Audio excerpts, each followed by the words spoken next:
Hello. Just cleaning some brushes. I've been working on the value painting project, and I'm ready to show you all the next step. Let's check it out. But first, let's do a quick review of how to paint the background layer of the painting. Start by mixing up the color that you want, and then sketching out the lines for the corner of a room. Fill in the floor using your color and water and spread it thin. On one wall, mix white paint with your color and use water to spread that thin. Then on the third wall, use black paint with your color, plus water,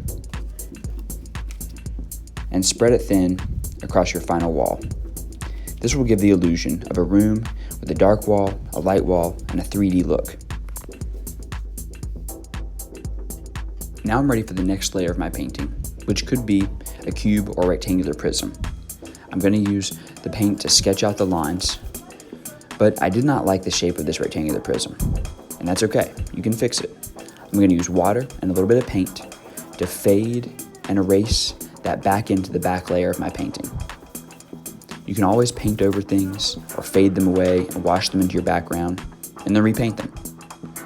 I'm going to try again, making sure that the left side of my rectangular prism matches the angle of the wall and that the front and back sides of the rectangular prism match the angle of the other wall. I'll bring down some vertical lines and draw the bottom edges. Then I'll start filling it in. I'm going to fill it in with my main yellow-green color, and I'm not going to use any water because I want this second layer of the painting to be thicker. The top side I'm going to fill in with light yellow-green plus white. And the shadow side, I'm going to fill in with yellow-green plus black to make it look darker. You can put a little line of that darker paint along the bottom edge and fade it in.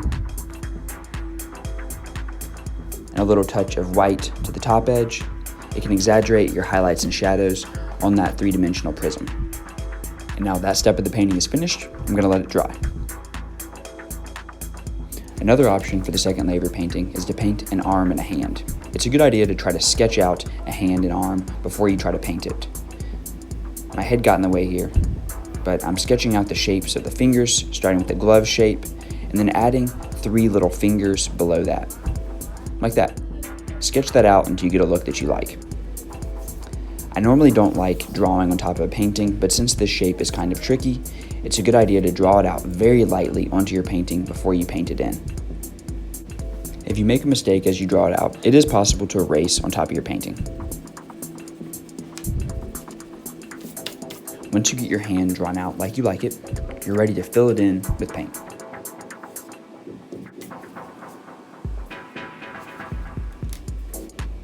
Mix up your main color. For me, it's a yellow-orange.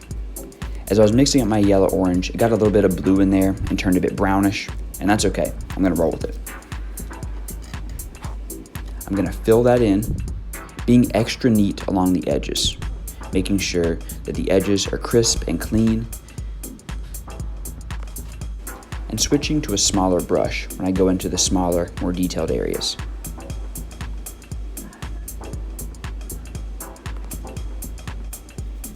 Once you've got your shape filled in, you're ready to add the shadow. Put a black line of paint on the bottom side of the cylinder, then clean the black paint off your brush so that you can blend in the shadow without it taking over. You may need to mix up some more of your base color and add that in to help the shadow blend as well. Blend that shadow down towards the bottom and also blend it up into the middle of the arm. Another thing that can help blend is getting a little bit of water on your brush to wake the paint back up and allow it to blend easily. Once you've got the shadow, add the highlight line at the top and fade that in.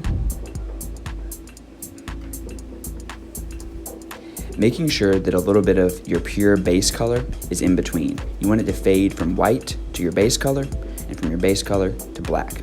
You don't want the black and white to fade together in the middle.